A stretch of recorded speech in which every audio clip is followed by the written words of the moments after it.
बहुचर्चित बालियंता सौम्य हत्या मामला कोर्टे चार्जसीट दाखल कला क्राइमब्रांच 11 जनक विरोध में 767 पृष्ठार चार्जसीट 9 जन अभियुक्त चार्जसीट्रु बाद किछि अभियुक्त फेरार थिबा चार्जसीट्रे उल्लेख।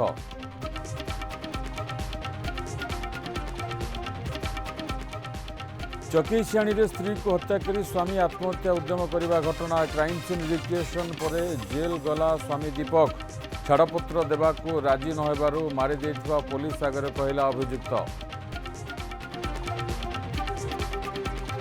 मागणा कहिथिले एबे मुंड पिछा मागुछंती 600 टंका। पंडित विश्वनाथ पाठागार पई केएमसी रो एभଳି नियम को नै बढ़ुची छात्र अशांति। उद्घाटन परठू बंद रही राज्यर सर्वबृहत सरकारी लाइब्रेरी। जयदेव विहार नंदनकानन जाए हेब फ्लाईओवर। आज विभिन्न स्थान में होती माटी परीक्षा। मोट 180 पॉइंट हेब सॉइल टेस्ट। 952 कोटी व्यय निर्माण होगाकू प्रकल्प 2 वर्ष में सारिबाकू टार्गेट।